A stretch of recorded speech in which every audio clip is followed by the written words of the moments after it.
हम पढ़ रहे हैं ह्यूमन रिप्रोडक्शन, और ह्यूमन रिप्रोडक्शन की जो जैसे मेल रिप्रोडक्टिव सिस्टम है, फीमेल रिप्रोडक्टिव सिस्टम है, वो कंप्लीट हमने स्टडी कर लिया है। अब हम पढ़ते हैं ह्यूमन रिप्रोडक्शन का सेकंड पार्ट, जिसको बोलते हैं ह्यूमन एम्ब्रियोलॉजी।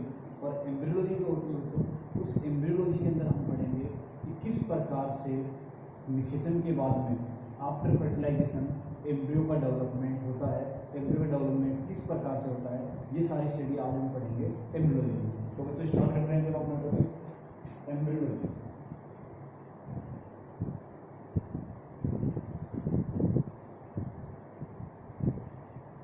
देखो एम्ब्रियोलॉजी को पढ़ने के लिए ह्यूमन रिप्रोडक्शन का कंप्लीट हमें कंसेप्ट क्लियर होना जरूरी है। तो ये सारा हमने पढ़ लिया है। अब अपन मैं आपको बता देता हूँ कि ह्यूमन रिप्रोडक्शन के अंदर जो हमने पढ़ा है कि किस प्रकार से मेल रिप्रोडक्टिव सिस्टम डेवलप होता है, फीमेल रिप्रोडक्टिव सिस्टम डेवलप होता है, उसके बाद में उनमें मेल गैमेट्स फीमेल गैमेट्स बनते हैं, उनका फ्यूजन होता है, जिसको हम कह रहे थे फर्टिलाइजेशन। और फर्टिलाइजेशन कहाँ पर होता है, फर्टिलाइजेशन होने के बाद की जो प्रक्रिया है वो सारी क्या आएगी, एम्ब्रियोलॉजी की हो जाएगी। तो बच्चों देखो एम्ब्रियोलॉजी की जब बात करते हैं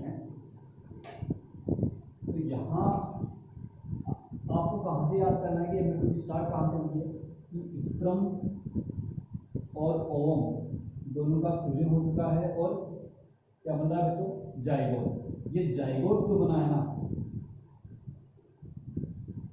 इससे आगे का जो प्रोसेस है वो सारा किस में आएगा, एम्ब्रियोलॉजी में आएगा।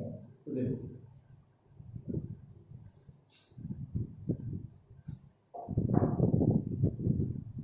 एक तो होता है बच्चों प्रीनेटल,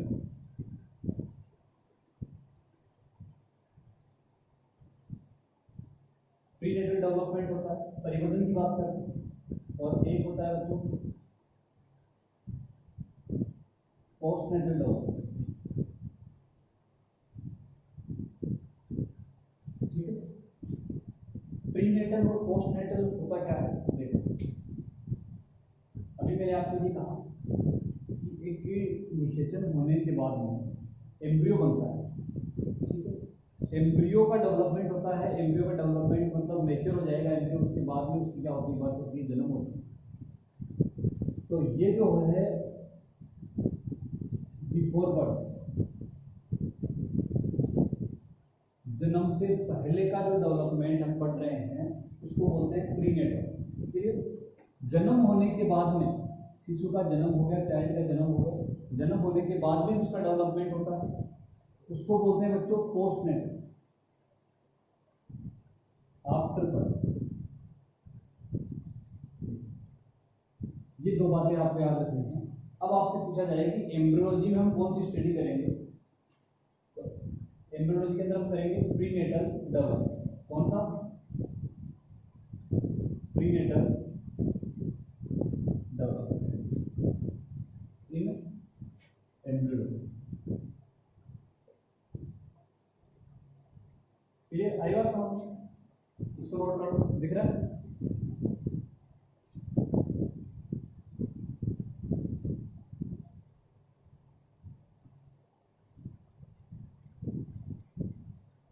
चलो आगे बात करते हैं।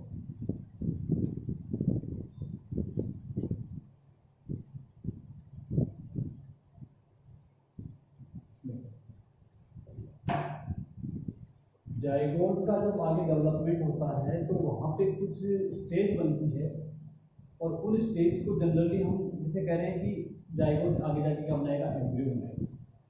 फिर एम्ब्रियो का चाइल्ड के रूप में जन्म होता है, फिर चाइल्ड बड़ा होता है, एडल्ट बनता है। तो ऐसे ही कुछ टर्म हैं जो हमें याद होने जरूरी है। सबसे पहले मैं बात करता हूँ एम्ब्रियो।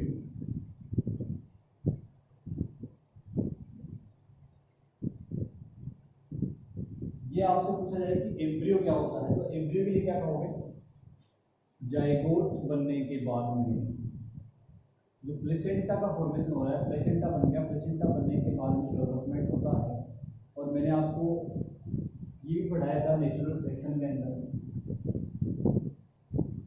जब हम एविडेंस से जो इवोल्यूशन पढ़ रहे थे तो उस दौरान जैसे हम पढ़े थे नेचुरल सिलेक्शन है, एडेप्टिव रेडिएशन है, उसके साथ में आया था एम्ब्रियोलॉजिकल एविडेंस। Embryological evidence. और मैंने वहाँ पे आपको ये कहा था कि जो एक ही फाइलम के जो मेम्बर्स हैं या जो मेंबर है या जो एनिमल्स हैं, या आप कह रहे हैं कि कुछ ऐसे विशेष एग्जाम्पल हम लेते हैं जो स्पीसीज उनकी अलग अलग है, लेकिन उनके यदि एम्ब्रियो की बात करते हैं, जाइगोट की बात करते हैं, तो वो सिमिलर होते हैं। उनके आगे की स्टेज में जाके अपनी जो स्पीसीज के जो स्पेसिफिक कैरेक्टर्स हैं वो डेवलप होते हैं। याद आया होगा, मैंने बताया था आपको। तो वो सारे एम्ब्रियोलॉजिकल एविडेंस है। एम्ब्रियो क्या होता है, देखो सभी जो एनिमल्स हैं उनका एम्ब्रियो जाइगोट से ही बनता है। किससे बनता है बच्चों? जाइगोट से ही बनता है। तो एम्ब्रियो किसे कहेंगे? एम्ब्रियो कहेंगे हम डेवलपमेंट जो हो रहा है, इस डेवलपमेंट की शुरुआती अवस्था।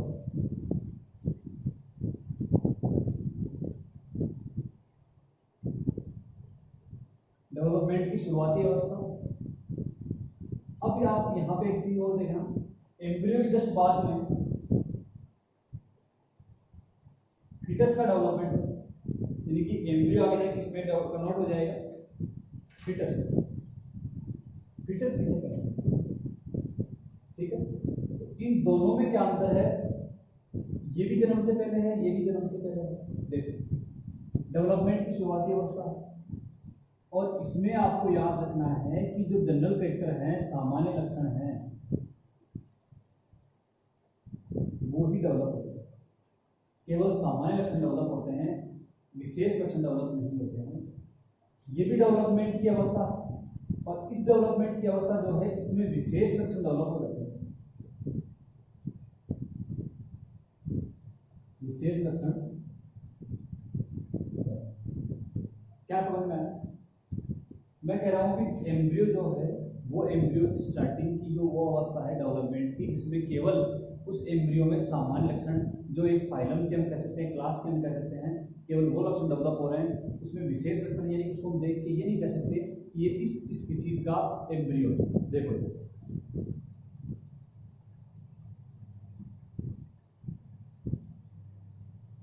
ठीक है, तो एक तो इसकी विशेष बात क्या होगी? विशेष लक्षण डेवलप होते हैं।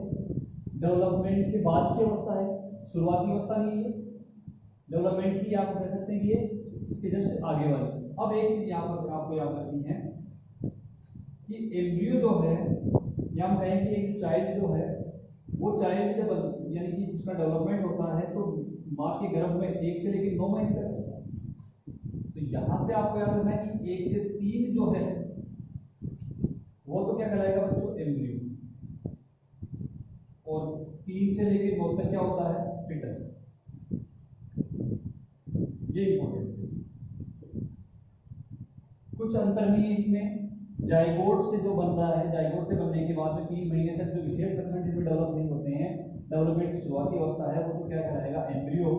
और उसके बाद में हम कह रहे हैं कि फीटस क्या होता है? फीटस वो होता है जिसमें एक उस स्पीसीज के विशेष लक्षण डेवलप हो जाते हैं कि उनको हम देख के कह सकते हैं कि हाँ, ये उस स्पीसीज का एम्ब्रियो डेवलप हो रहा है।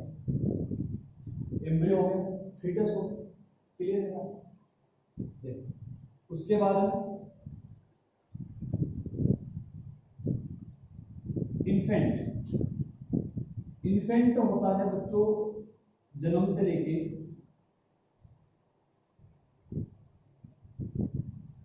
1 ईयर, जन्म से लेके 1 साल तक की एज में। ठीक है, और इसको इन्फेंट इसलिए कहते हैं, ये टोटली इसका जो फीडिंग है मदर मिल्क पे डिपेंड करता है, यानी इसका जो भोजन है वो क्या है? मदर मिल्क पे ये क्या कर रहा है? डिपेंड।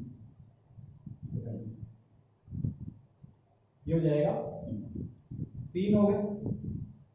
उसके बाद में यदि आपसे पूछा जाए कि चाइल्ड किसे कहते हैं, सीधी सी बात आप बता दो, चाइल्ड 1 साल के बाद। ठीक है, इसको आप नोट करो।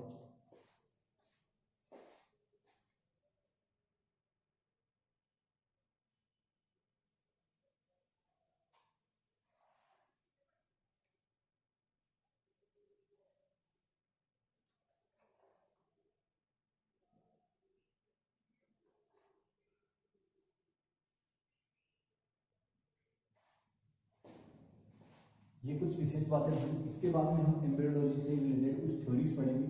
वैसे ही वो थ्योरी जो है उनसे रिलेटेड क्वेश्चन नहीं आता है, लेकिन थोड़ा सा अपने को ये नॉलेज होना भी जरूरी है। कुछ 5 मिनट का काम केवल पढ़ लेते हैं।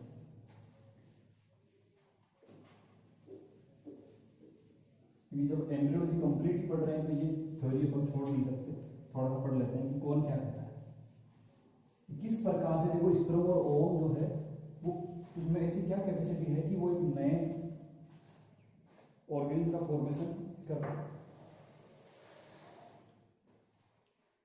देखो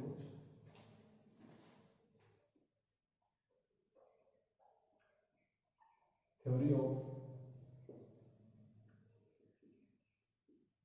एम्ब्रियोलॉजी नंबर 1 हम पढ़ेंगे प्री फॉर्मेशन थ्योरी। देखो बच्चों प्री फॉर्मेशन थ्योरी क्या होती है। दो प्रकार के साइंटिस्ट थे। एक साइंटिस्ट ऐसे थे कि उन्होंने क्या बताया कि स्पर्म जो होता है उस स्पर्म के जो सेंटर पार्ट जो न्यूक्लियस है उस न्यूक्लियस के अंदर ये लिखा है स्पर्म, उन्होंने कहा कि यहाँ पे ये जो न्यूक्लियस है इसके अंदर एक विशेष प्रकार की स्ट्रक्चर होती है जिसको बोलते हैं बच्चों एनिमल क्यूल। ठीक है, एनिमल क्यूल। अभी हमें ये पता है कि निषेचन क्या होता है। निषेचन का मतलब क्या है कि जाइगोट जो बनता है उससे पहले स्पर्म और ओवम का फ्यूजन होता है, दोनों के न्यूक्लियस का आपस में फ्यूजन होता है और उससे क्या बनता है एक डिप्लॉइड स्ट्रक्चर बनती है जो क्या कहलाती है जाइगोट कहलाती है।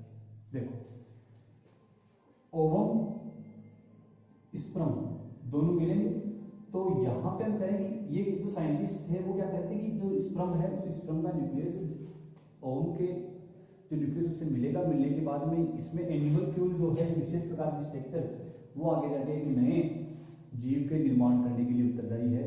केवल ओवम जो है उसका न्यूक्लियस इसको केवल सपोर्ट करता है, उसमें ऐसी कोई स्ट्रक्चर नहीं है। तो इस प्रकार की जो थ्योरी दी थी उन साइंटिस्ट को कहा गया था स्पर्मिस्ट। क्या कहा गया था बच्चों, स्पर्मिस्ट कहा गया था। आई बात समझ में?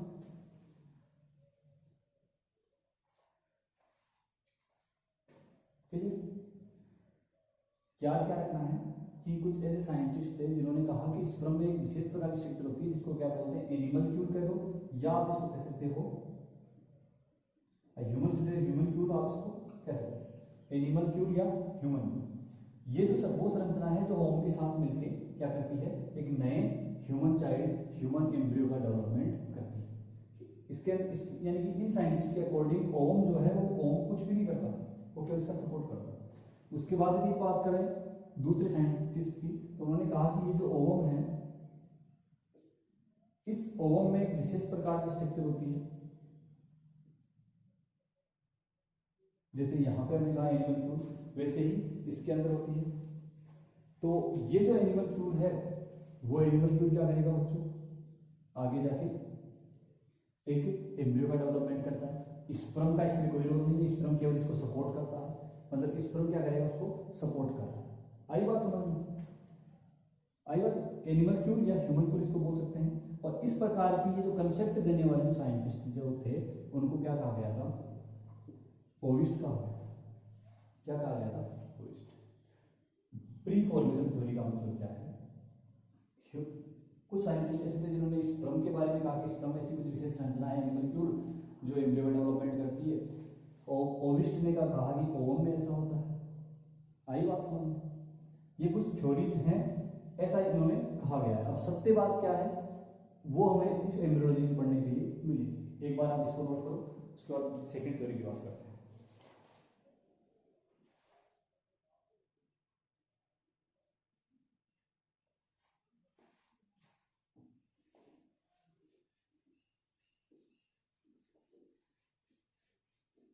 नंबर 2,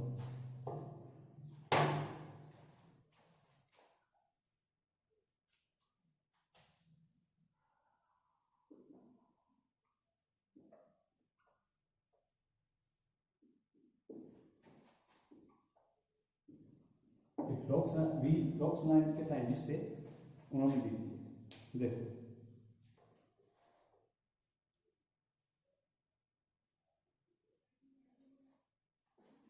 आगे सुनो, ये बनाया हमने स्पर्म, ये बनाया ओवम, ये बनाया जाइगोट, ठीक है। जाइगोट बनने के बाद में बच्चों उसमें क्या होता है, क्लीवेज होता है, ये स्पर्म बड़ा होता है, ये जाइगोट होता है। जाइगोट में इस प्रकार से क्या होता है, क्लीवेज होता है। तो हम कह सकते हैं इसमें ये ए और ये बी पार्ट बनते हैं, ठीक। ये थ्योरी क्या कहती है कि यदि किसी कारणवश ये ए वाला जो है, ये ब्लास्टोमियर यदि यहाँ से हट जाए, टूट जाए, या इसको हटा दिया जाए, या किसी कारण से नष्ट कर दिया जाए, तो ये बी जो है वो कंप्लीट एम्ब्रियो का निर्माण नहीं कर सकता। ऐसे उन्होंने कहा कि ये जो क्लीवेज होता है वो क्लीवेज इस प्रकार से होता है, यानी कि ये जो है ऐसे, यानी कि ये चार बन जाएंगे हमारे पास में से,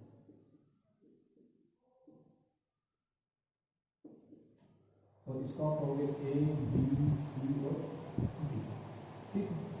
ए बी सी और डी कहोगे, यानी कि ये जो चार हैं, चारों ब्लास्टोमियर,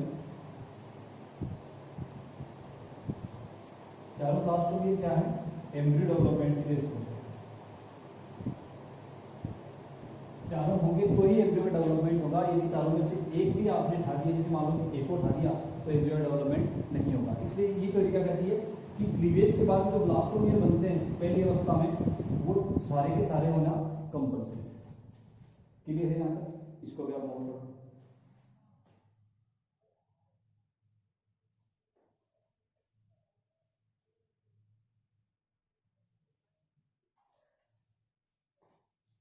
एक थ्योरी और होती है,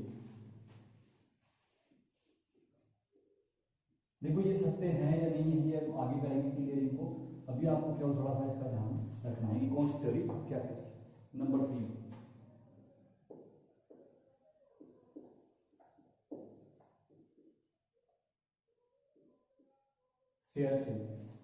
सियरचिन के ऊपर ये एक्सपेरिमेंट किया गया था, और डेरिस नाम के साइंटिस्ट थे, डेरिस नाम के साइंटिस्ट थे, उन्होंने कहा की थी। देखो इसके अकॉर्डिंग क्या किया उन्होंने लिया एक सियरचिन का जाइगोट। अब इसमें आगे जाके डेवलपमेंट समझ पा रहे, जब इसमें डेवलपमेंट हुआ तो मैंने कहा कि स्टार्टिंग में ये चार भागों में डिवाइड हो रहा है, ए बी सी और डी। यहाँ पे देखो एक तो ए बन गया, एक बी बन गया, एक सी बन गया और एक डी बन गया, यानी कि यहाँ पे 4 न्यू सियरचिन का फॉर्मेशन होगा। कहने का मतलब ये थ्योरी क्या कह रही थी, इससे पहले हमने मोजेक थ्योरी पढ़ी है। मोजेक थ्योरी ये कह रही है कि जो क्लीवेज होता है तो उसमें 4 ब्लास्टोमियर बनते हैं, और चारों ब्लास्टोमियर एम्ब्रियो डेवलपमेंट के लिए बहुत जरूरी है। यदि चारों में से एक भी नहीं है तो एम्ब्रियो डेवलपमेंट नहीं होगा, या उससे रिलेटेड जो हिस्सा है वो नहीं बनेगा। आई बात समझ में? मोजेक थ्योरी क्या कह रही है, मोजेक थ्योरी कह रही है कि जो चारों ब्लास्टोमियर है वो चारों यदि हैं तो ही कंप्लीट एम्ब्रियो बनेगा, नहीं तो जिसका काम करेगी ए वाला जो है, जैसे मान लो हेड बना रहा है तो वो हेड नहीं बनाएगा, लेग बना रहा है तो लेग नहीं बनाएगा, ब्रेन नहीं बना रहा है। तो ऐसे हम कह रहे हैं कि मोजेक थ्योरी का मतलब है कि चारों ब्लास्टोमियर होना जरूरी है। लेकिन ये क्या कह रहा है कि यदि स्टार्टिंग की अवस्था में चारों ब्लास्टोमियर को अलग अलग कर दिया जाए तो ये अपने 4 नए जाइगोट या नए एम्ब्रियो बना लेंगे। वो मोजेक थ्योरी कहती है कि चारों होना जरूरी है। ये कह रहा है कि यदि 4 होने के बाद चारों अलग हो गए, चारों अलग हो गए तो चारों अलग अलग नए एम्ब्रियो बनाने की कैपेसिटी रखते हैं। ये है रेगुलेटिव थ्योरी। देखो इसमें आपको ज़्यादा कन्फ्यूजन नहीं हो रहा है, ज़्यादा कन्फ्यूज बिल्कुल नहीं हो रहा है। इसमें आपको ध्यान क्या रखना है कि मैंने आपको बताया कि 3 थ्योरी है ऐसी जो क्या बता रही है, एम्ब्रियो निर्माण के बारे में कह रही है। सबसे पहले प्री फॉर्मेशन थ्योरी है। तो कुछ साइंटिस्ट ऐसे थे जिन्होंने कहा कि स्पर्म करता है, कुछ करेंगे ओवम करता है, ठीक है, इतना ही आपका। उसके बाद में मैंने कहा मोजेक थ्योरी, इसमें कहने की क्लीवेज होने के बाद देखो सबसे पहले केवल जाइगोट बनता है, उसके बाद में जाइगोट से क्या बनेगा, एक पहला क्लीवेज होगा, उसके बाद में दूसरा क्लीवेज होगा। यहाँ पे ये 4 पार्ट में डिवाइड होगा। अब ये चारों है तो एम्ब्रियो बनेगा। ऐसी कौन थ्योरी कह रही है, मोजेक थ्योरी, मोजेक थ्योरी कह रही है। और एक थ्योरी ऐसी है जो क्या कहेगी कि चारों ये अलग अलग हो जाए तो ये 4 नए एम्ब्रियो बना सकते हैं। वो कौन सी है, रेगुलेटिव। वो कौन सी है बच्चों, रेगुलेटिव। ये थोड़ा सा बेसिक पार्ट है, आज के लिए इतना ही है। आगे हम पढ़ेंगे कि वास्तव वास्तव में एक्चुअल में किस प्रकार से थ्योरी बनती है। एक चीज मैं आपको बता देता हूँ कि जो ट्विंस बनते हैं, उनमें दो कंडीशन होती है। देखो, एक तो होता है कि यदि फीमेल की दोनों ओवरी से दो ओव रिलीज हो जाए तो दो चाइल्ड बनते हैं। हो सकता है ये दोनों फीमेल हो या दोनों मेल हो, ठीक है। यदि दो ओवम निकलते हैं ओवरी से दो, लेकिन कई बार क्या होता है कि ओवम एक ही है, निषेचन होगा। निषेचन होने के बाद में ये देखो कि इस प्रकार से क्या बनता है, क्लीवेज स्टार्ट होता है। तो ये दो ब्लास्टोमेरिया में डिवाइड हो गया और ये दोनों ब्लास्टोमेरिया टूट जाते हैं यहाँ से इस प्रकार से, ये दोनों अलग हो गए किसी कारणवश। तो ये दोनों आगे क्या करेंगे, यदि मान लो कि यहाँ पे एक जो स्पर्म है तो अक्ष वाला आया है, तो यहाँ पे फीमेल होगी दोनों, या दोनों क्या हो सकते हैं, मेल हो सकते हैं। जुड़वा जिनको बोलते हैं, जुड़वा, वो इस कारण से होता है क्लीवेज के टूटने से। तो ये थ्योरी जो दिख रही है आपको सामने, ये वाली चारों, ये तो कह रहा है कि चारों होना जरूरी है, तो ये तो यहीं पे क्या होगी, गलत साबित होगी। इनको ऐसे हम गलत साबित करेंगे। तो ये देखो एक जाइगोट से टूट रहा है, इसमें मैं कह रहा हूँ कि इसमें दो अलग अलग जाइगोट बनेंगे तो एक अलग प्रोसेस है, दो ओम होने जरूरी है। लेकिन एक ही ओम से दो चाइल्ड बन रहे हैं, दो एम्ब्रियो बन रहे हैं, तो वो क्या होता है, क्लीवेज के दौरान क्या होता है, तो जो ब्लास्टोमेरिया है वो अलग हो जाते हैं और वो दोनों क्या होते हैं, एकदम जुड़वा होते हैं, उनकी शक्लें भी सेम होती है। ये इस प्रकार से, इसको हम डिटेल से पढ़ेंगे आगे, या आप एक बार यहाँ तक का रीडिंग। धन्यवाद।